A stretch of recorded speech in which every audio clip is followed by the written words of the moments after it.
SV6 news కు స్వాగతం. ముందుగా హెడ్లైన్స్. కంటోన్మెంట్ నియోజకవర్గంలోని ప్రజలు ఎదుర్కొంటున్న ఇబ్బందులను పరిష్కరించి వారికి నిత్యం అందుబాటులో ఉంటూ వారి పరిస్థితులు చక్కదిద్దేందుకు మెరుగైన జీవితాలను పెంపొందించేందుకు తన వంతు కృషి చేస్తానని స్వతంత్ర అభ్యర్థిగా కంటోన్మెంట్ నియోజకవర్గం ఉప ఎన్నికల్లో పోటీ చేస్తున్న డి కృష్ణవేణి అన్నారు.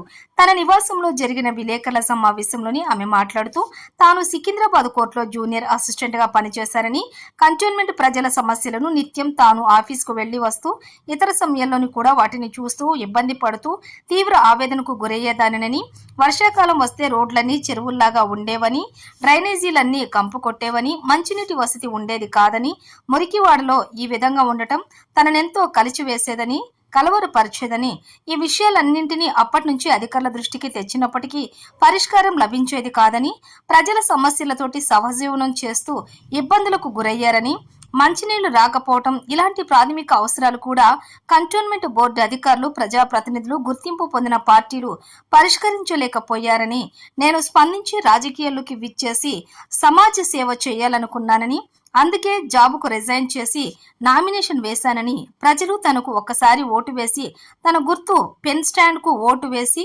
బాక్స్ లో 8వ నెంబర్ బాక్స్ లో ఓటు వేసి ఆశీర్వదించాలని ఆమె ఓటర్లను విజ్ఞప్తి చేశారు. ఎలాంటి లాభాపేక్ష లేకుండా జీవితాన్ని ప్రజల కొరకు సేవాభావంతో చేసేందుకు ముందుకు వచ్చానని ఆశీర్వదించాలని ఆమె విజ్ఞప్తి చేశారు. PhD చేశానని, మాదిగ కులస్తుల లేదు, నాకు వీర్రాజు ఇచ్చారు. ఇక్కడ అర్హులైన తనను అన్ని విధాలుగా ప్రజలు ఆశీర్వదించి అత్యధిక మెజారిటీతో గెలిపించాలని ఆమె విజ్ఞప్తి చేశారు. పోటీ చేస్తున్నాను. నేను సివిల్ కోర్టులో సికింద్రాబాద్ లో వర్క్ చేశాను గవర్నమెంట్ సర్వెంట్ గా. నా studies PhD political science Osmania university నుంచి చదువుకున్నాను.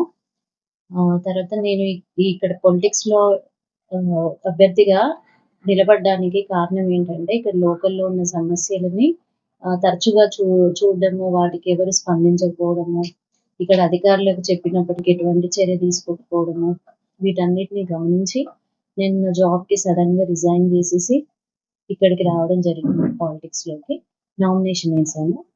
సో ఇక్కడ మెయిన్ గా ఉన్న ఇష్యూస్ ఏంటంటే శానిటరీ ఇష్యూస్ అండి. ఈ డ్రైనేజ్ లీకేజెస్, వాటర్ లో ప్యూరిటీ లేదు, ఇంప్యూర్ వాటర్ వస్తుంది.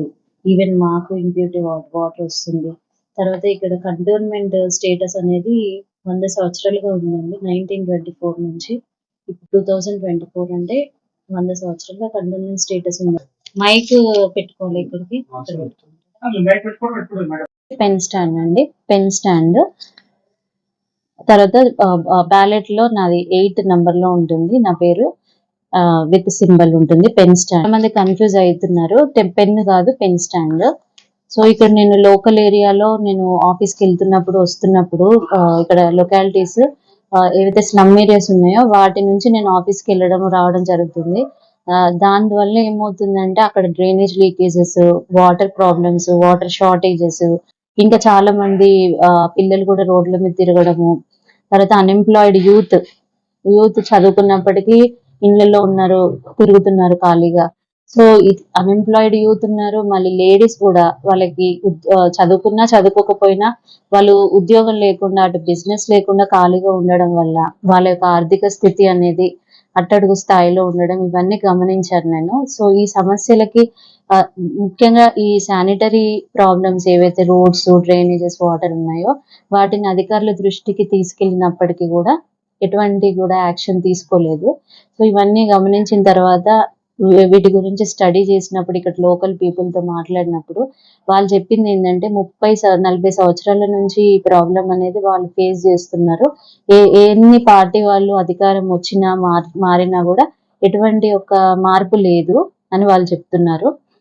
సో వాళ్ళు కోరుకునేది ఏంటంటే ఒక మంచి నాయకులు నిలబడి ఈ యొక్క ప్రాంత అభివృద్ధి, కంటోన్మెంట్ ఏరియాని డెవలప్ చేసే వాళ్ళైతేనే మేము ఓటేస్తాము, మేము పార్టీస్ కి ఓటేసి చాలా ఫెడప్ అయిపోయామని చెప్తున్నారండి.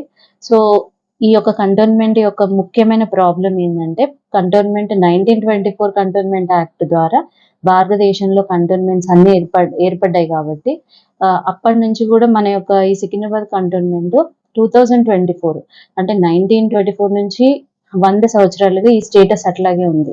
అంటే మనకు స్వాతంత్రం వచ్చినప్పటికీ కూడా ఈ కంటోన్మెంట్ కి స్వాతంత్రం రాలేదు. ఎందుకు ఈ మాట అంటున్నానంటే ఇక్కడ డెవలప్మెంట్ జరగలేదు కాబట్టి ఈ యొక్క ప్రస్తావన వస్తుంది. ఇక్కడ బేసిక్ ప్రజలకు కావాల్సిన శానిటరీ ఇష్యూస్ విలేజెస్ లో కూడా ఇప్పుడు అన్ని చాలా ప్రాపర్ గా ఉన్నాయి. ఎక్కడ పోయినా నీట్ గా ఉన్నాయి కొన్ని విలేజెస్ లో. మనకి ఎన్నో విలేజెస్ రోల్ మోడల్ గా ఉన్నాయి.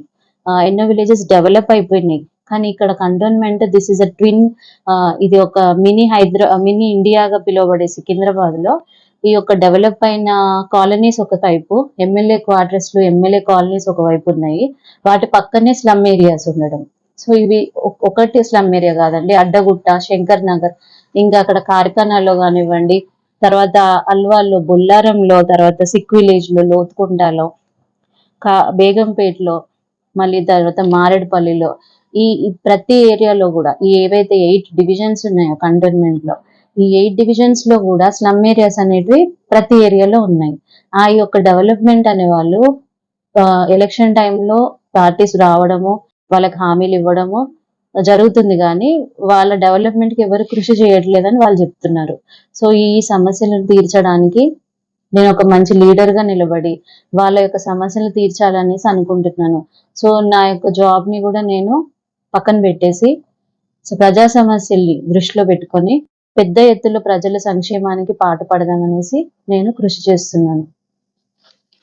థ్యాంక్ యూ అండి. నేను